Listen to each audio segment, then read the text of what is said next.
मतदान हो चुका है और अब अंतिम चरण की बाकी है। 1 जून की अगर बात की जाए तो मतदान होने जा रहा है अंतिम चरण के लिए। इस रिपोर्ट के जरिए आपको दिखाते हैं कि 7वें चरण में कहां कहां मतदान है और किस तरह की फाइट यहां पर देखने को मिलेगी।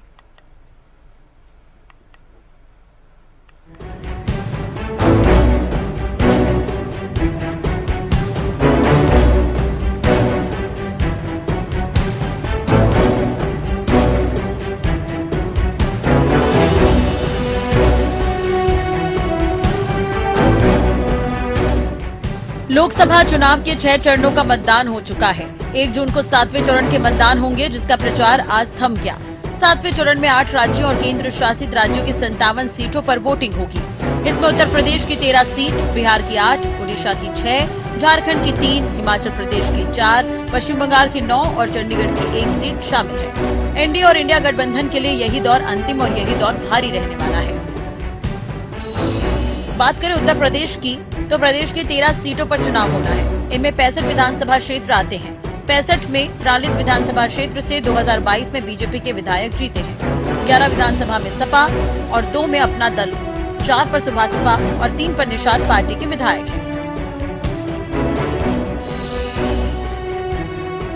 पंजाब में 7वें चरण में 13 सीटों पर मतदान होना है। 2019 में इनमें से 8 सीट कांग्रेस के पास, 1 सीट आम आदमी पार्टी के पास थी। 2 सीट पर बीजेपी, 2 पर शिरोमणि अकाली दल को सफलता मिली थी। आम आदमी पार्टी के नेता भी मान रहे हैं कि इस बार लड़ाई तगड़ी है। पश्चिम बंगाल की अगर हम बात करें तो 7वें चरण में पश्चिम बंगाल में 9 सीटों पर मतदान होगा। दमदम सीट पर टीएमसी के सौगात रॉय और बीजेपी के दत्ता के बीच मुकाबला है। बशीरहाट में टीएमसी के हाजी नूरुल इस्लाम बीजेपी की रेखा पात्रा और सीपीआईएम के निर्मला सरकार को टक्कर देंगे। मथुरापुर में बापी हल्दर, बीजेपी के अशोक पुरकैत और शरद चंद्र हल्दर के बीच मुकाबला है। डायमंड हार्बर में अभिषेक बनर्जी का मुकाबला बीजेपी के अभिजीत दास बोबी और सीपीआईएम के प्रतीक उर रहमान से है। हिमाचल की बात करें तो 7वें चरण में हिमाचल में 4 सीट पर मतदान होगा।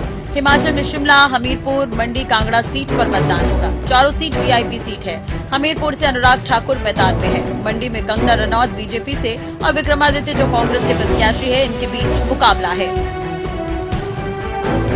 उड़ीसा और झारखंड की अगर हम बात करें तो झारखंड की 3 और उड़ीसा की 6 सीट पर मतदान होना है। यहाँ पर क्षेत्रीय दलों का काफी वर्चस्व माना जाता है।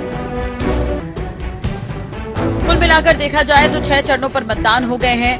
वहीं 7वें चरण का मतदान 1 तारीख को होना है। 4 तारीख को तमाम जो उम्मीदवार हैं उनकी किस्मत का फैसला हो जाएगा। ऐसे में इंतजार करना होगा परिणाम आने का।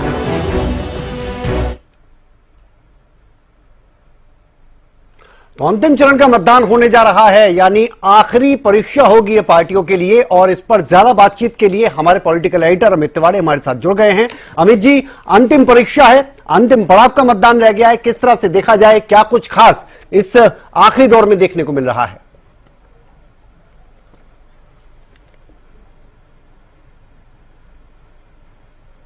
जो कवायद शुरू हुई थी चुनाव आयोग की ओर से, जो घोषणा की गई थी, चुनाव पूरा कार्यक्रम रखा गया था, उसका अंतिम चरण यानी 7वां चरण का चुनाव जो है वो कल होने जा रहा है। चुनाव प्रचार के दौरान तमाम तरह की बयानबाजियां, तमाम तरह की घोषणाएं, वादे, इरादे सब कुछ दिखाए गए। और अब जो 6 चरणों का दंगल देखिए पहले ही समाप्त हो चुका है और ईवीएम में मतदाताओं ने तमाम उम्मीदवारों की किस्मत को कैद कर दिया था। अब 7वां चरण का मतदान है। 57 सीटें हैं 8 राज्यों की और 1 केंद्र शासित प्रदेश चंडीगढ़ भी इसमें शामिल है।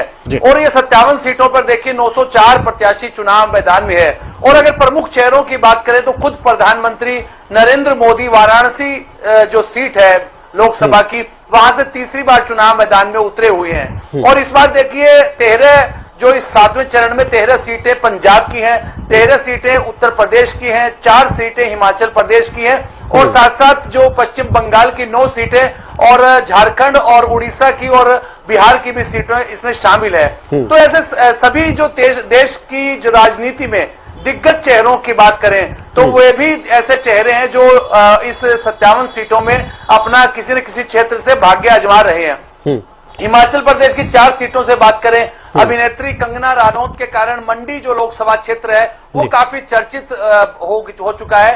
और देखिए वहां भी कल मतदाता अपना वोट का अधिकार वहां इस्तेमाल करेंगे। और साथ साथ केंद्रीय मंत्री अनुराग ठाकुर जो हमीरपुर क्षेत्र है वहां से चुनाव मैदान में उतरे हुए हैं। पंजाब में बात करें तो पूर्व मुख्यमंत्री चरणजीत चन्नी जालंधर सीट से चुनाव मैदान में उतरे हुए हैं। इसके अलावा भी, और इस बार देखिए मैं पंजाब से ही शुरू करूं तो इस बार राजनीति का एक दिलचस्प मामला जो पंजाब में देखने को मिल रहा है। एक तो यहाँ पहली बार जो है वो 4 पार्टियां मुकाबले में उतरी हुई है और फाइट को चौकोना मुकाबले बनाने की कोशिश कर रही है। आम आदमी पार्टी की बात करें, कांग्रेस की, और भारतीय जनता पार्टी और शिरोमणि अकाली दल।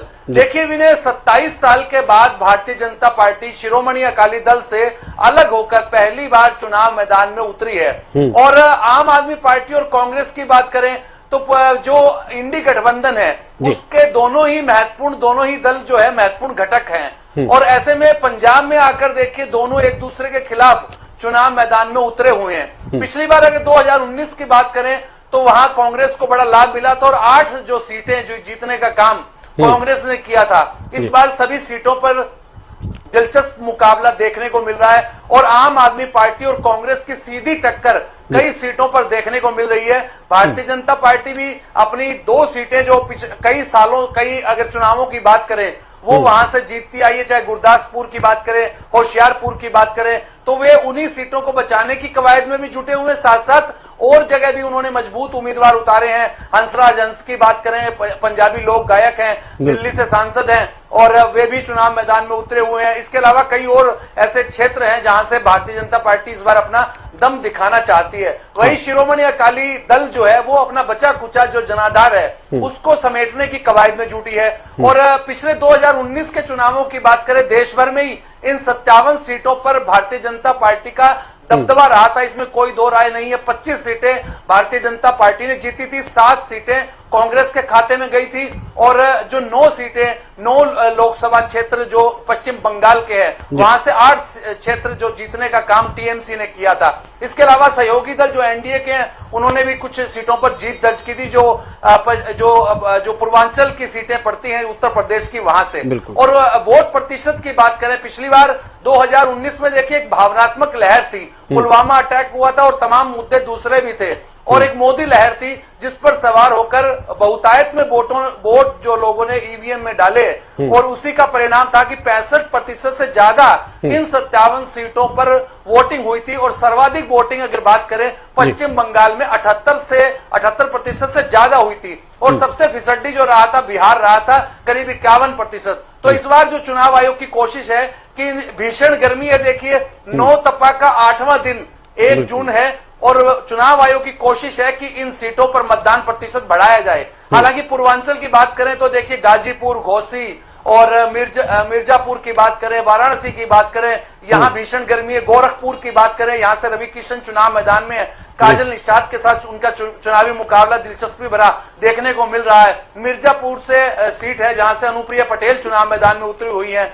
महेंद्रनाथ पांडे भी एक सीट से भाग्य आजमा रहे हैं, केंद्रीय मंत्री हैं। ऐसे में कई केंद्रीय मंत्री और फिल्म अभिनेताओं की किस्मत का फैसला जो है वो कल ईवीएम में मतदाता कैद करने जा रहे हैं। जी विनय, ठीक है। और हरियाणा से लगते पंजाब के बारे में भी आपने बताया, मैं थोड़ा सा यहाँ पर और ज्यादा डिटेल में बात करना इसलिए चाहता हूं कि एक तरफ तो पूरे देश की अगर बात करें इंडिया गठबंधन एकजुटता के संदेश के साथ आगे बढ़ता हुआ नजर आया अब तक के चुनाव में, और दूसरी तरफ यहाँ पे आमने सामने है। तो क्या इनके आमने सामने होने का फायदा भारतीय जनता पार्टी या फिर शिरोमणि अकाली दल को होता दिखाई दे रहा है? देखिए विनय, सबसे महत्वपूर्ण सवाल आपने यह पूछा है और इसके पीछे की रणनीति भी देखिए इंडी गठबंधन की रही होगी, मुझे ऐसा लगता है, क्योंकि जिस प्रकार के रुझान पंजाब से मिल रहे हैं और जिस प्रकार का मुकाबला देखने को मिल रहा है उससे लगता है कि इंडी गठबंधन ने एक रणनीति के तहत ही आम आदमी पार्टी और कांग्रेस को दोनों को आमने सामने लड़ाया ताकि इस जो इंडी गठबंधन की एकजुटता तो देखिए बनी रहेगी, क्योंकि एकजुटता के आधार पर उन्होंने देश के अलग अलग हिस्सों में, आम आदमी पार्टी की बात करें तो वो गुजरात में हिस्सेदार है, गोवा में हिस्सेदार है, दिल्ली में है, हरियाणा में भी है, लेकिन पंजाब में क्यों नहीं है? पंजाब में एक रणनीति के तहत जो है आम आदमी पार्टी और कांग्रेस ने एक दूसरे के सामने चुनाव लड़ा, क्योंकि पिछली बार की अगर बात करें तो 2019 में देखिए 8 सीटें कांग्रेस ने जीतने का काम किया, 1 सीट थी जहां से अब जो मौजूदा मुख्यमंत्री है भगवंत मान वे हाँ। चुनाव जीते थे। हालांकि ये अलग बात है कि जब उनकी सरकार बनी और वहां उपचुनाव हुआ हाँ। उस सीट पर तो आम आदमी पार्टी ने वो सीट खो दी गवा दी थी थी। और सिमरजीत सिंह मान जो है वो चुनाव जीत गए थे संगरूर से। तो देखने वाली बात है कि इस बार जो मुकाबला हुआ है उसमें जो रुझान मिलते आ रहे हैं उसमें सीधा मुकाबला जो है आम आदमी पार्टी और कांग्रेस के बीच ही है। हाँ। और जो लड़ाई है सीटों की, ज्यादा सीटों का अगर देखिए, हालांकि ईवीएम में मतदाता अपना मताधिकार का इस्तेमाल कल करेगा, लेकिन आज यह चर्चा करना इसलिए जरूरी हो जाता है कि मतदाता के मन में क्या है वो तो आगे 4 जून को पता लगेगा। लेकिन एक सीधा मुकाबला जो है कई सीटों पर आम आदमी पार्टी और कांग्रेस के उम्मीदवारों के बीच देखने को मिल रहा है। और यहाँ जो है शिरोमणि अकाली दल अपनी एक सीट बचाने की जुगत में है, जहां से हरसिमरत कौर बादल जो है बठिंडा चुनाव में उतरी हुई है। और दूसरी सीट की बात करें तो भारतीय जनता पार्टी भी अपनी 2 सीटें जो हमेशा लेकर चलती है उन्हें भी बचाने की कोशिश में है। और महारानी परनीत कौर जो चुनाव मैदान में उतरी हुई है वो भी एक दमखम वाली सीट है, वहां भी अपने दमदार प्रदर्शन हमेशा करते रहे हैं, तो वहां से भी उन्हें उम्मीद है। लेकिन देखिए, जो रणनीति के तहत चुनाव लड़ा था इसके तहत लग रहा है कि वो रणनीति इंडी गठबंधन की पंजाब में कारगर होती दिखाई दे रही है। जी विनय। चलिए, बहुत शुक्रिया इस बातचीत के लिए और इस जानकारी के लिए भी, क्योंकि पंजाब की अगर बात करें तो हरियाणा से बिल्कुल लगा हुआ राज्य है और यहां पर सबसे ज्यादा दिलचस्प लड़ाई नजर आ रही है। आखिरी चरण में यहां की सभी सीटों पर मतदान होने जा रहा है और इस मतदान के बाद 4 तारीख को यह साफ हो जाएगा कि जो रणनीति अपनाई गई है पंजाब को लेकर या अन्य राज्यों को लेकर, उन्हें लेकर मतदाता का क्या सोचना था।